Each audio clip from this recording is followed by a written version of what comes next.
Bear up. All right. Okay.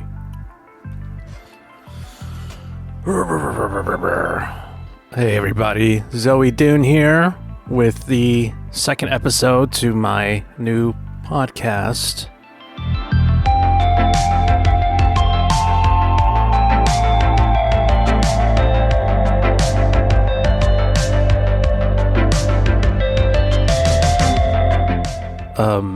It is Tuesday, and I'm here to tell you what happened on Tuesday today. Right now, actually, I'm chilling out to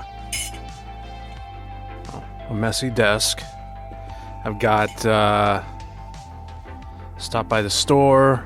I've been really getting into these hard seltzer thingies and trying different ones, and boy, oh boy, are they flooding the market with these things. I got the, well, it's pretty much actually between hard seltzers and micheladas. And I've been going down the list of trying different micheladas. I've been trying the Bud Light ones. I've been trying the Corona's got a hard seltzer that I tried. It's mango. But I've also done the different brands like Estrella. Who else? Tecati's got a michelada, and they switch in between the picante stuff, and mango cheladas. So I got a Estrella mango michelada, which I think they've already done before, but this one they've got two of them, I think, and it's with clamato. I know there's people out there who don't like clamato. I love it with beer, and this one is created with Golden Road Brewing, and I don't know where Golden Road is from. Oh well, this is right here, brewed in California. I guess Golden Road must be from California, right?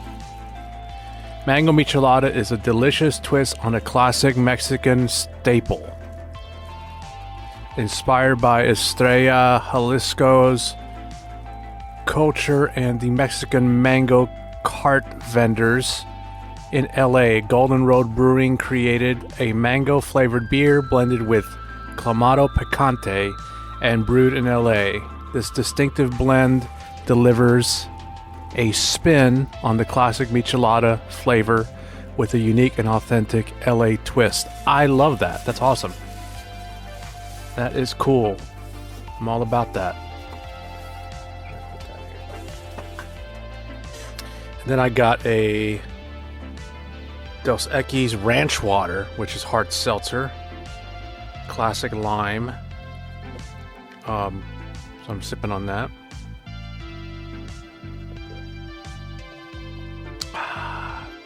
Refreshing.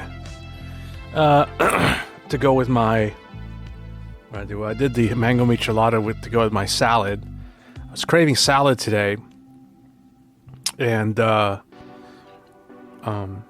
a friend of mine who orders salad kits, like Caesar salad kits. She's got her own, dressing and stuff she likes to put in there. So she takes the dressing packet, the croutons and Parmesan that come with the kits, and leaves them out. So I've been collecting those. And went over to the store and got a bag of, I guess, house salad lettuce or mix, vegetables mix or whatever. And but then I saw these alfalfa sprouts, this container of alfalfa sprouts, and I was like, I haven't had some of those in a while. I like that. And I got home, grabbed the big bowl, put all the croutons, the Parmesan, salt and pepper, and ranch packet in a bowl, and then started putting in alfalfa sprouts, like a whole container of it. And then I was going to put the lettuce in, but I'm like, well, I've never had a alfalfa sprout, just strictly, alfalfa sprout salad. I like that good enough, so I had that. It's pretty damn good. I might just turned my salad thing into alfalfa sprouts. So, yeah. And wash that down with a mango michelada by Estrella. Delicious. So now I'm having this seltzer. I want to apologize on yesterday's to Shauna Virago for not getting your name right. Vertigo was so on my mind that I was like, obviously it's not, last name is not Vertigo, but I didn't want to butcher it, so I had to look it up quickly to, because sometimes I get that gap in my brain, and I want to fill it in appropriately with the right thing. So my apologies to her for that. And we're going to have an interview coming up with her, coming up super soon. All right. Get some more of this ranch water.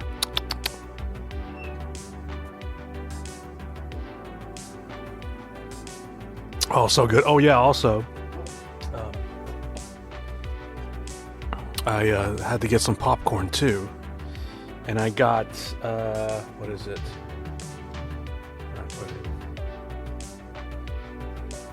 Anyway, it's Fun Time makes popcorn, and the store near me has it's not Fun Time, it's Jolly Time popcorn, and they do a I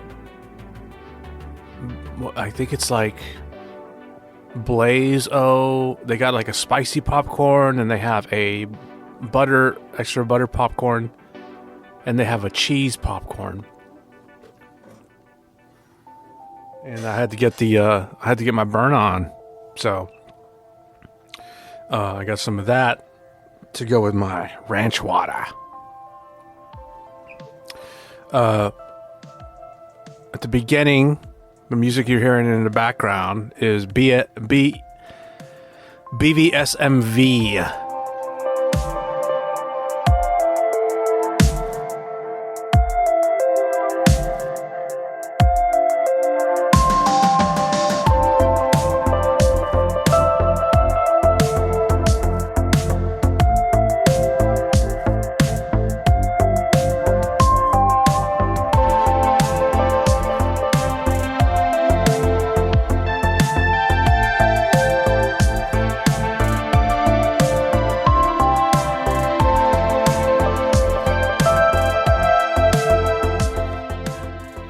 And you can hear BVSMV. Just go to Bandcamp, look him up, and get his stuff there. It's a beautiful music. I had a lot of that on my mind today, so I figured I'd throw that in here for today's episode. What do you think of that? I love that sound. It's just like, stuck with me. So I had to do that. Yeah, that's right. Yesterday I was talking about Hitchcock, and I was thinking about that creep, and I don't know exactly where I fall in line with him as being, controversial. The guy's been dead for such a long time that it seems very like, I don't know. There's better things to do than to try to taint Hitchcock's legacy. And there are people out there who are doing that. And I guess that means that you fuck up once in your life, and in the example of like other people, you'll be chased for the rest of your life on it. It doesn't matter that you never do it again. And after your life. So I don't know what that is, but I want to go further into say that there's nothing that work that he left behind is just so, I don't know, it's just so like intense even to today's standards. I don't know how much I don't remember exactly how much I went into it, but there's a few movies that I saw. Let me see. They've been doing a lot of, like I said, they've been doing a lot of Hitchcock stuff on Movies TV Network. And the ones that I saw, I'm going to pull up my scheduler here. Let's see. I saw, it was one that was called Strangers on a Train. And from the get-go, you know, in Hitchcock style, one dude comes up, two strangers meet. One is pretty determined to make himself known to the other stranger he's approaching, and kind of interrupting or just bothering, really. And in no time at all, he introduces this idea of murder. I beg your pardon. Aren't you Guy Haines? My name is Bruno Anthony. Want to hear one of my ideas for a perfect murder? Two fellows meet accidentally. No connection between them at all. Never saw each other before. Each one has somebody that he'd like to get rid of. So, they swap murders. Crisscross. I may be old-fashioned, but I thought murder was against the law. You think my theory's okay, Guy? You like it?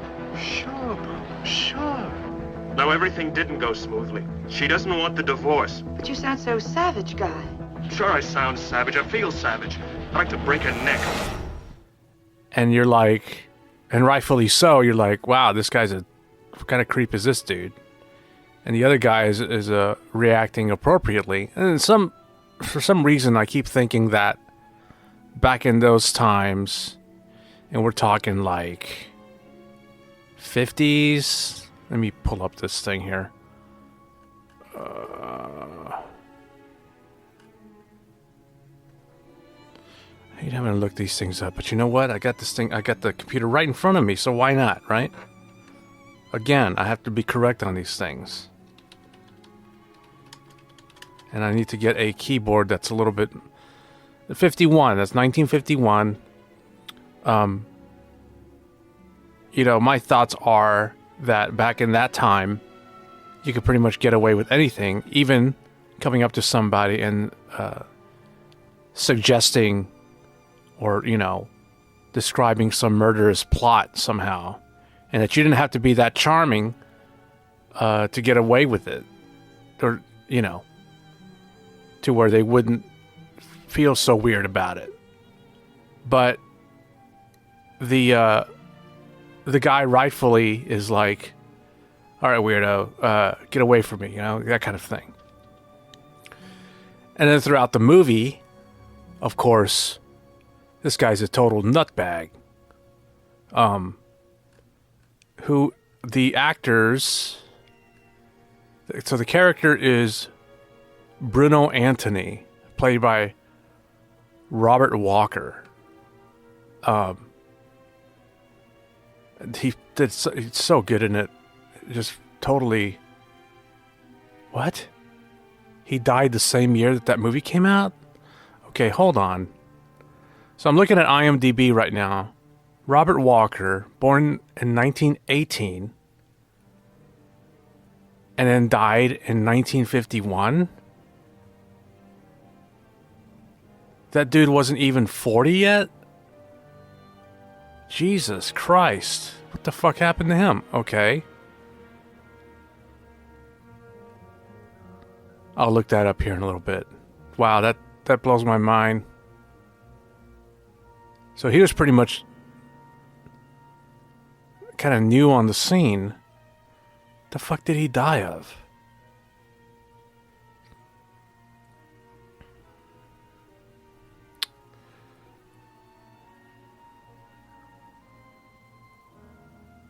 Okay, let's see. After his recovery, he was third billed. What is his following lead part? He had erratic outbursts, including arrests for drunkenness. Nothing too out of the ordinary for that time.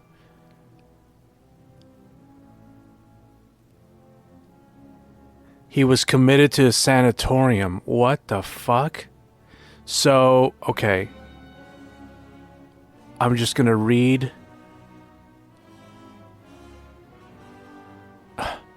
There's a lot to read here.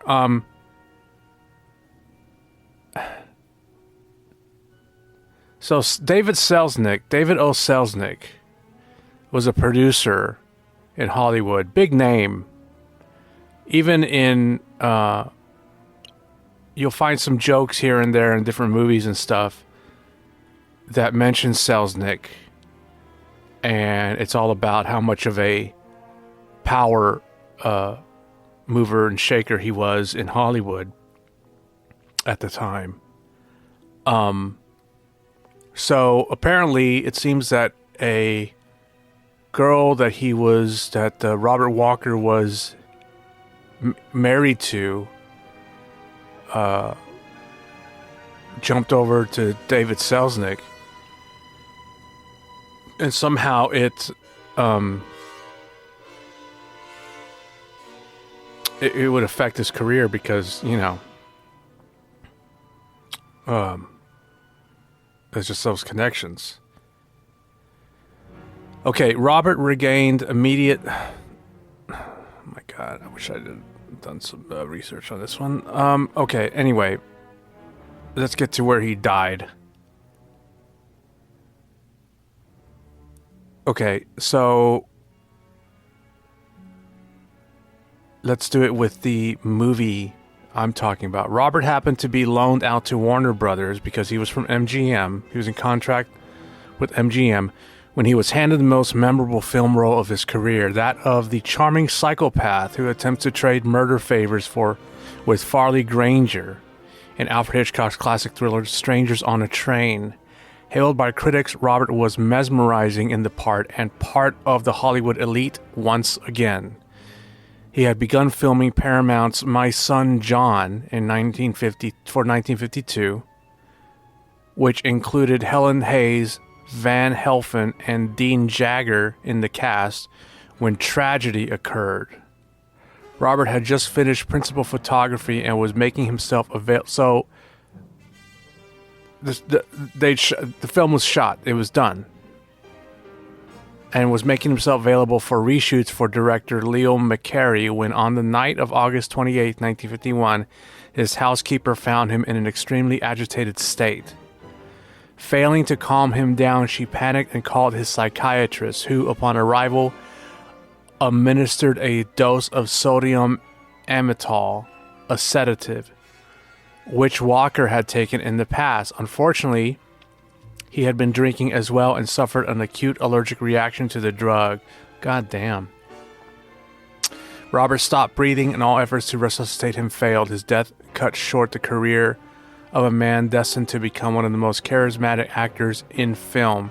As for life imitating art, perhaps Robert's agonies are what brought out the magnificence of his acting.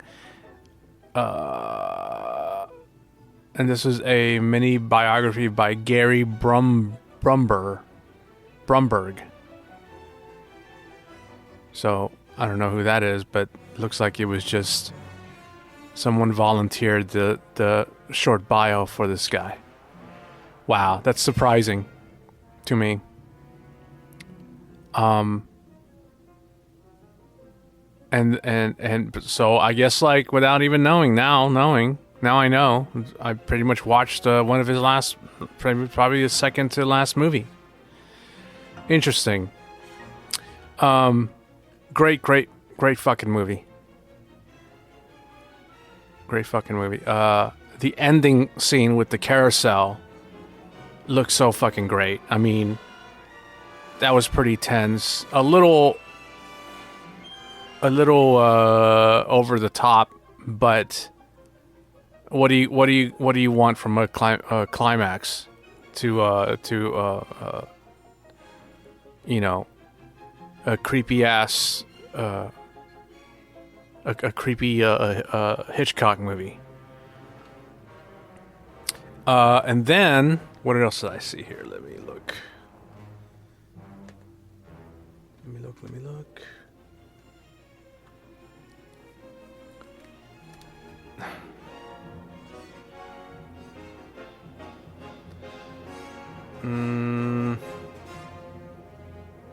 Oh, I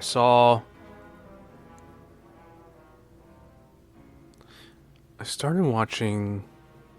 Oh! The Wrong Man with Henry Fonda.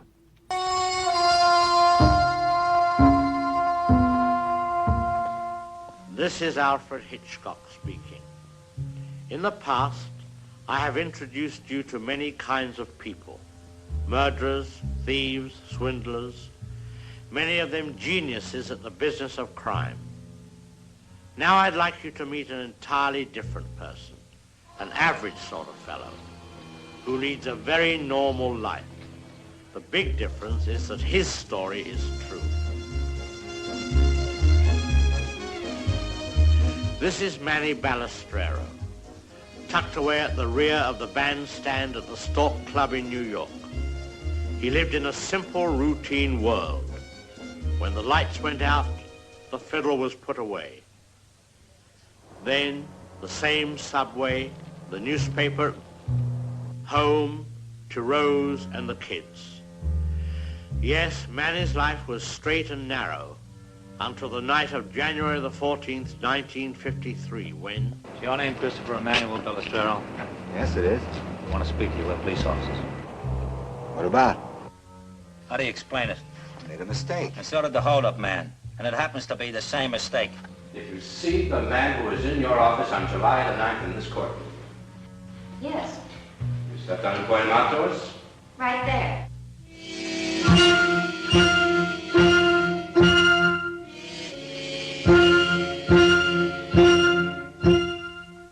What twist of fate could take the quiet soul of a simple man and wring it into a shape like this?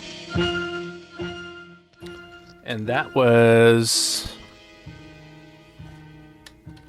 It's about the same time, I think. I think 58. The wrong time. The wrong man, goddammit.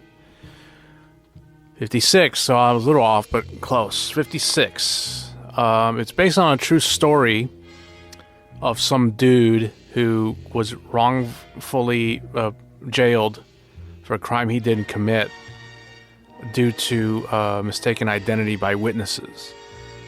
And in the movie, you have footage where they actually shot in real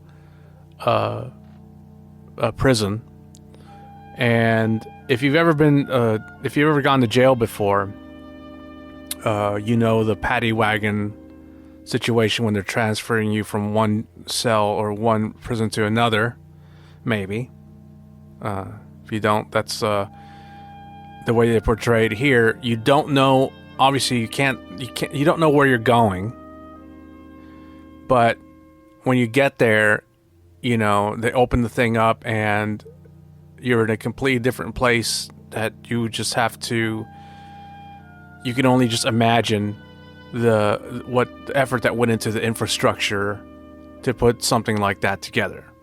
And then when they take you through processing and everything, I mean, you're getting insight into a world that you've never, seen before, and the way you're treated and stuff like that. So it's like very alien, and the way they're portrayed in this movie is very, very much like that. It's certainly pulled some triggers with me, and it just makes you so fucking angry because you see like these law enforcement people who are just like, they're just so fucking, like, the way they look at you, and just the way they act with you and stuff. It's just like very just menacing. My understanding is that this movie was perhaps Scorsese's favorite Hitchcock movie. And it also has a it was also a first. It was a debut for Harry Dean Stanton.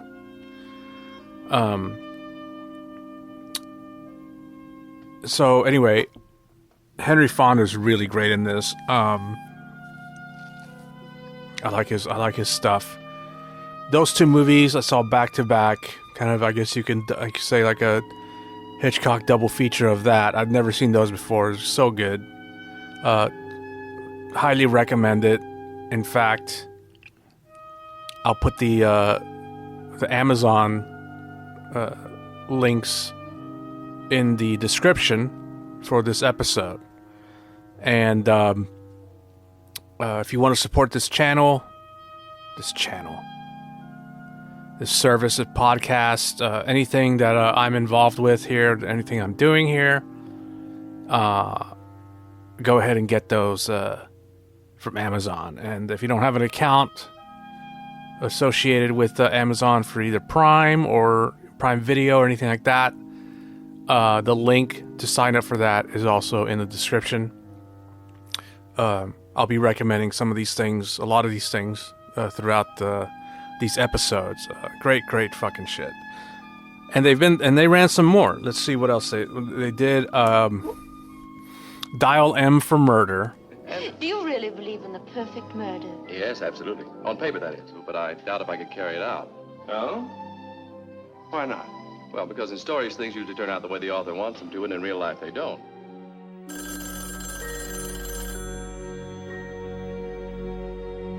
You're trying to blackmail me into murdering your wife?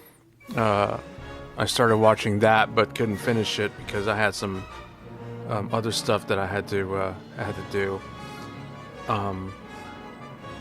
Not related to. Hold on. What else did they have? I guess they had that. And then, another one that I saw was, it was directed by Hitchcock, but it wasn't written by him. I guess some of these other ones weren't written by him either, but, so it isn't a Hitchcock movie. It had to do with some people in a raft. And I'm cheating here again. I'm looking at this thing here. It's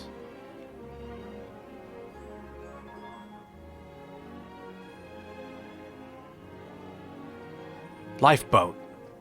That's 1944. Oh my God, he had so many movies.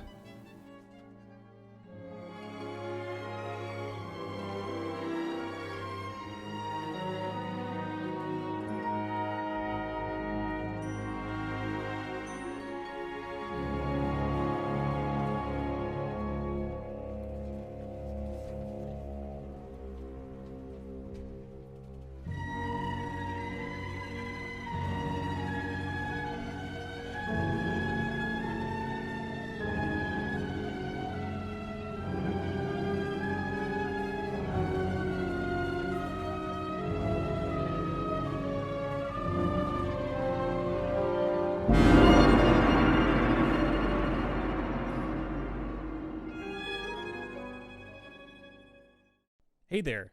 Hey, Vsauce. Do you like to laugh? Do you like memes? What? Do you like sound effects? Oh, no. Do you enjoy watching high-level gameplay? If so, then come check me out at Twitch, over at twitch.tv/JoeFabulous. That's Joe Fabulous. I'll scratch that special itch in your funny bone real good. I also create content on YouTube. Just go to the YouTube search bar and type Joe Fabulous. See you then. The first order of business is apartment heads. Sparks? Yes, Mr. Rittenhouse. Call me Rit. We're all in the same boat. Yes, sir. Rit. Sparks, you're in charge of navigation. Aye, sir. George? Call me Joe. Your name, Joe? Yes, sir. Well, Joe it is. You are head of the commissary. Yes, sir. Connie, will you keep the ship's log, please? Righto, Rito, providing I control the copyright and all publication rights, including the Scandinavian. Yes. Miss Mackenzie, you are in charge of sick bay. Don't look now, but I think we have a skipper. Who elected Mr. Rittenhouse? Mr. Rittenhouse.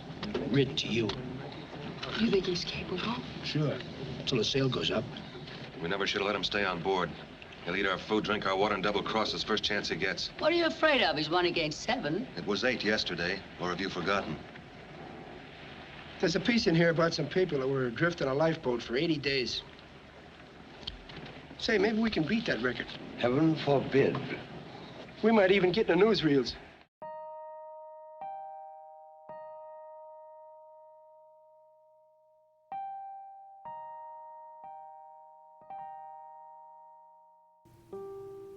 Even before he was like, even before Rope. Yeah, I know. I'm not. I'm only familiar with the. I'm only familiar with the mainstream Hitchcock stuff and the stuff that I've seen so far. But clearly, he contributed a lot, and of course, it makes sense to the noir genre of the time. He's got first movie was the show Unfinished, 1922, number 13. So I guess 1925, The Pleasure Garden is probably his first full feature. So clearly I'm going to be doing a lot of Hitchcock watching stuff, and it looks like a silent film. It looks like it. I'm not saying it is. It looks like it. And it looks like it's also on Prime Video. Well, look at that. All right, so I got some watching to do. And as I've probably mentioned, they've been doing some noir. They got Sunday Night Noir on Movies TV Network. And I just left the thing on because, God damn it, so much good shit. Just catching up on these movies, just watching these movies, man. Just, these old fucking masterpieces, one after another, man. Another masterpiece after another. Just amazing. William Holden. I've always been fascinated with William Holden since I saw him on Sunset Boulevard, which is one of my favorite movies. And The Dark Past is a movie where he plays a criminal who's on the run with a motley crew of other criminals.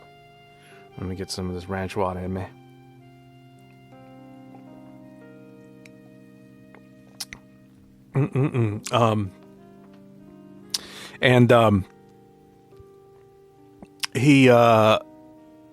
He's so good in that. It was him and Lee J. Cobb. Yes, I know I'm fucking... Okay, that was 1948. Yeah, Lee J. Cobb. Lee J. Cobb plays a psychologist who's taken hostage by William Holden and his people, and he's just like, he's fucking nuts. But the psychologist tries to like chip away at him, trying to cure his psychosis or whatever. And it's really tense. It's like basically one of those, it practically takes place in one setting. There are other, settings throughout, but most of the film takes place in a cabin where they're all held hostage. So it's one of those, kind of like play, like character development type of films. And it's just so good, William Holden died tragically as well, which, while we're talking about the Robert Walker situation, I'll bring up William Holden's thing.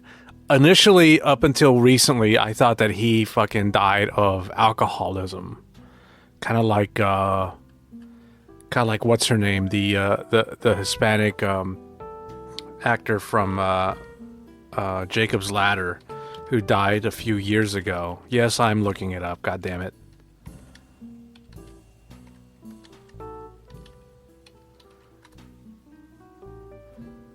Is Elizabeth? It was Elizabeth. Oh shit! Clicked the wrong fucking thing here. By the way, they did a remake of Jacob's Ladder too. 2019. I do want to see that. This was Elizabeth Pena. She died of alcoholism, which she apparently hid pretty good, where nobody suspected that was how she was gonna stop. Okay. I guess we're gonna go down a rabbit hole of tragic deaths here. William Holden, I thought, had died of what Elizabeth Pena died of, alcoholism. She died in 2014. Let's look at her thing here. A chronic alcohol problem severely hampered Elizabeth's life, and she died suddenly in Los Angeles from cirrhosis of the liver on October 14, 2014, at the age of 55. She was survived by a second husband, blah, blah, blah, blah, blah. All right. And last thing she made was the Song of Swan Lake, which was released in 2018. Okay, Girl on the Ledge, 2015. Anna Maria in Novella Land, 2015. And the Song of Sway Lake, 2018.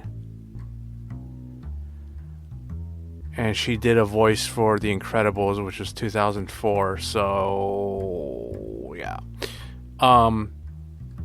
But William Holden, again, we'll go back to him, was drunk and apparently fell, like tripped and hit his head on the table and bled to death.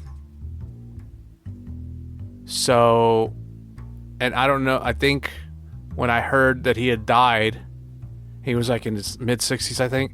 When I heard that he had died, it was, my understanding was that he was just, because I've had certain states of where I've been drinking for such a long period of time, like at once, like binging or whatever, just staying drunk all the time, that I'd start having like these, I'd start gagging, I'd start, sometimes like throwing up. If you've ever seen Once Upon a Time in Hollywood, Leo DiCaprio's character has that kind of reaction because he drinks every day. And so you see him kind of like, trying not to throw up and spitting stuff up on occasion. And so when they found William Holden, there was blood everywhere, and somehow, I guess maybe I understood or read wrong. Clearly I read it wrong, but my understanding was that he basically was gagging so terribly that he was basically throwing up blood and died that way. Yeah, so both one way or the other is still like, tragic. A great talent there, but it was just, he was fucked up and hit his head. And I think, yeah, not that I think, but I came pretty close to that sometime this time last year when I went out into the back. I was drunk as hell, and I fell into some elephant ear plants, but those are in around a concrete fountain. It's a good thing I didn't hit my head on that fucking fountain. And since then, I've been fucking making sure I stay put. I'm not, going out doing stupid shit. Anyway. Lifeboat was great. It's basically like a boat, a ship wrecks or whatever, and everybody comes together in a raft. And again, it's one of these movies where it's character development. You basically take a bunch of random people and you put them in a situation where they're all going to basically, figure each other out, like who's going to take over the group, who's going to try to control things, who's going to be the outcast, stuff like that. A lot of those I see as opportunities for writers to play around with the storyline, the plot, and try to find where they're going to take, figure out where they're going to take it. You do that when you have writer's block. You grab some characters, you put them in a situation, and you go from there. And that's basically what this is. At a higher level, though, even though it does take place all in one setting, and it had, let's see, two.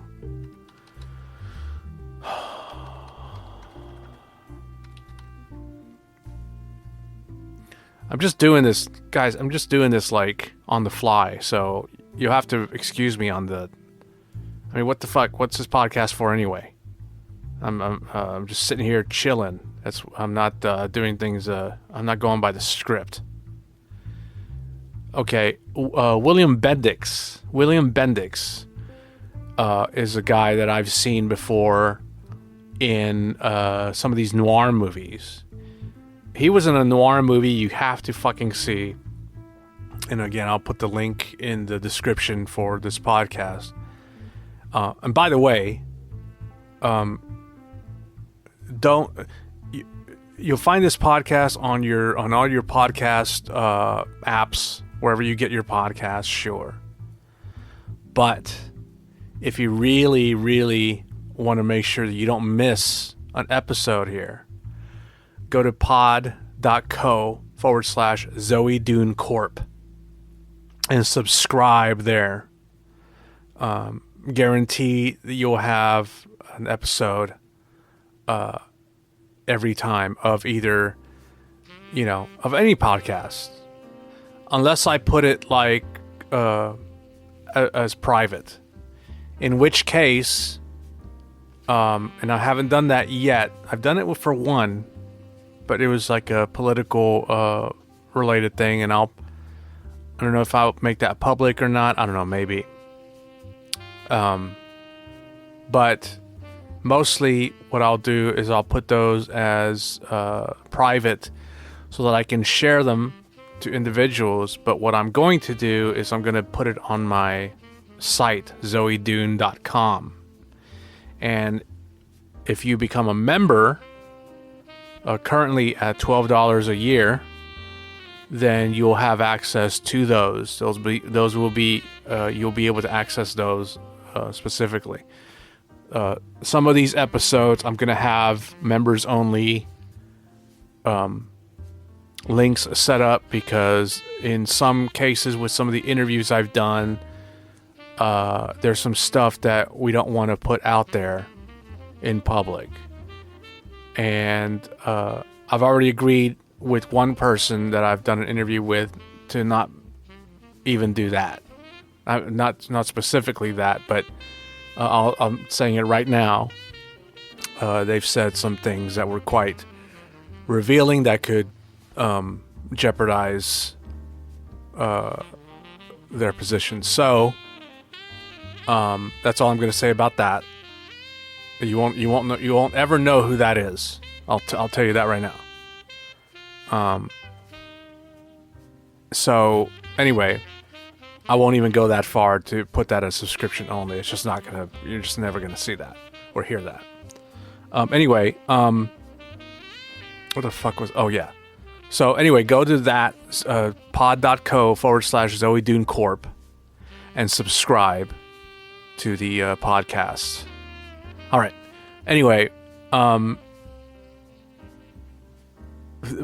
Bendix did a movie that I saw years ago. It was a noir movie that had Lucille Ball in it before she was who she is now, who she's known for, with their I Love Lucy show and stuff. It was a movie in 1946 called The Dark Corner. There goes my last lead. I feel all dead inside. I'm backed up in a dark corner, and I don't know who's hitting me. The exciting story, The Dark Corner, which gripped the readers of Good Housekeeping magazine, now spins its fascinating plot on the screen.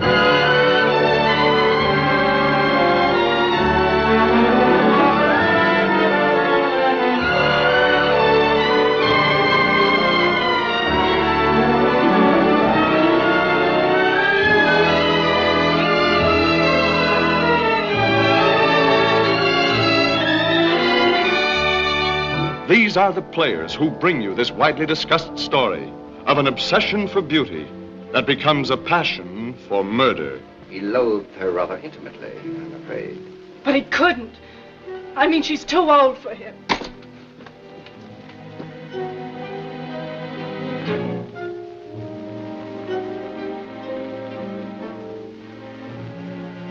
Love is not the exclusive province of adolescence, my dear.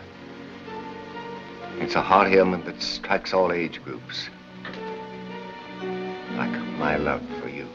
The Dark Corner dares to tell of those who can defy the rules of respectability and the hunted who must violate the law in order to live. What's his name? Who's paying you? If you don't want to lose that stardust look in your eyes, get going while the door's still open. You stick around here, you'll get grafters, shysters, two-bit thugs, and maybe worse. Maybe me. I like those odds. I'll take them. Oh my God. You see this thing? William Bendix plays like, a bad dude. Like he's like a hitman in this thing. And he's so fucking good. He's kind of like... It's pretty disturbing just how, like, intense he is in that thing. I'm not talking like, what's his name? Shit. I'm not Cagney, although Cagney's got that. Cagney has done, what was that, White Heat? I'm not going to look that up. I'm sure I'm right. But Cagney did that movie. But what was the other guy? Shit. There's another actor who I saw. He played like this this gangster, and he was just like crazy. I'm on top of the world, ma. That guy. Anyway, I'd put him in the same league as that dude. But when you see Lucille Ball in this, it's unfortunate that she's not the way her character, the way she portrays, or her character's portrayed. She's very like she tolerates as if she's got some reason to stick with this guy, like she's got nothing better to do. I don't know. But anyway, she's beautiful in that movie, and that's what got me interested in like ordering some huge posters I'm going to put up of Lucille Ball in my room. That's right. So check that movie out, The Dark Corner. But William Bendix was in this movie, Lifeboat. Definitely more speaking role, and really, really good in it. But there's also another guy who I grew up watching, really mostly from movies in the 80s, such as Cocoon and a movie called Batteries Not Included. He was in real life married to Oscar-winning actor Jessica Tandy, who did Fried Green Tomatoes and Driving Miss Daisy, and she was also in Cocoon, playing his real life wife.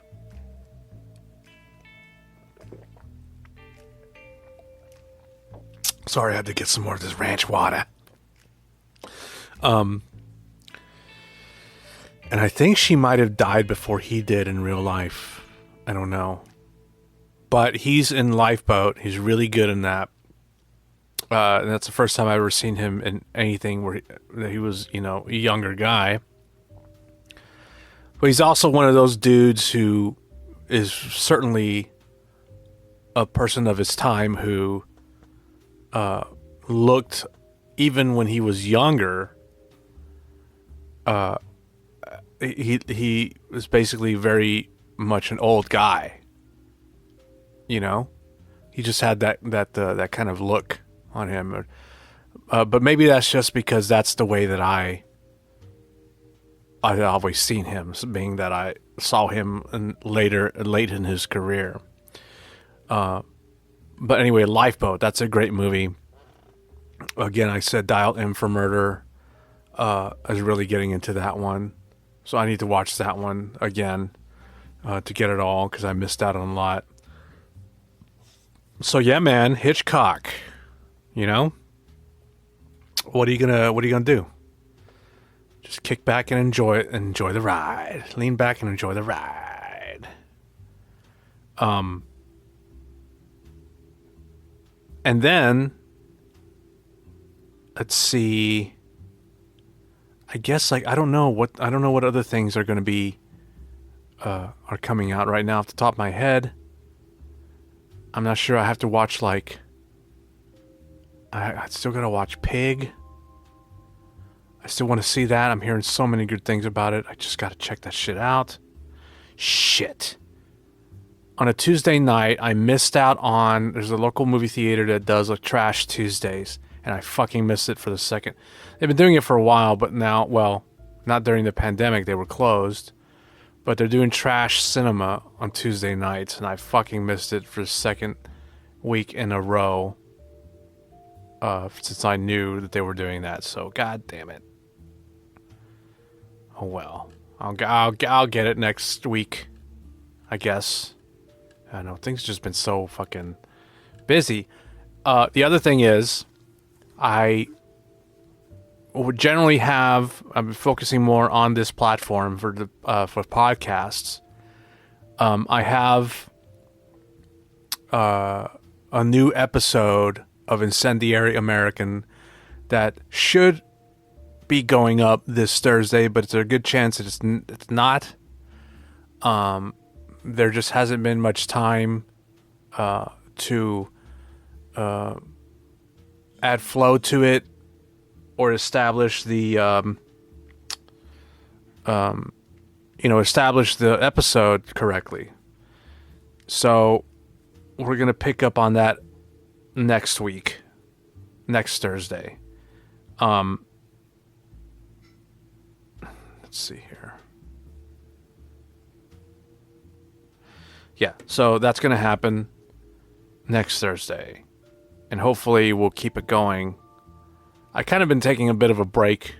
When you're sitting down watching some of these Hitchcock movies, especially with me, and trying to organize stuff to keep going with stuff like this podcast that I just started up here, it kind of does like a reset. So I have to kind of reorganize to get that stuff done. So I'm going to need some more time to get that done. And also, the break period here goes into the weekend because I'm going to be taking a trip to go see a friend. So that's going to need my full attention. And then we'll be back. I'm still going to do these, though. These are still happening. I'll do some. I'm going to go ahead and do some over the weekend. And because I think that'd be fine. I think this is perfect thing to do into the weekend, but only because it's quick to do. But as far as the indie music podcast, not until next Thursday. So everything's ready to go on it, though. Other than the editing stuff, everything's ready to go. Even little editing takes a lot of time to get done. So, that being said, what else we got? I don't know. I think we got it today. I think it's all good today. I don't know the picture I'm going to be putting up for this episode. Maybe my popcorn bucket. Maybe I'm almost done with this ranch water. Maybe I'll do the, I got one more. What do I got? I got another hard seltzer here. Maybe I'll take a picture of that. And the poppy corns. All right. If you want to support this podcast, go ahead and sign up for an account on ZoeDune.com. We're going to be getting that going here in the coming weeks. It's time. It's time to do that. Or you can go to the profile settings for this podcast, and you'll find a link to my PayPal, and you can donate what thou wilt. That would be great. Help me get some more hard seltzers in me. Yeah. All right. Okay. Yeah. In fact, the link pod.co/ZoeDuneCorp. If you go to the bottom, you'll see a support us link. Excuse me. To donate with PayPal. So yeah, there we go. Alrighty, guys. That's it. Turning in. I will talk to you tomorrow. With that, Zoe Dune signing out.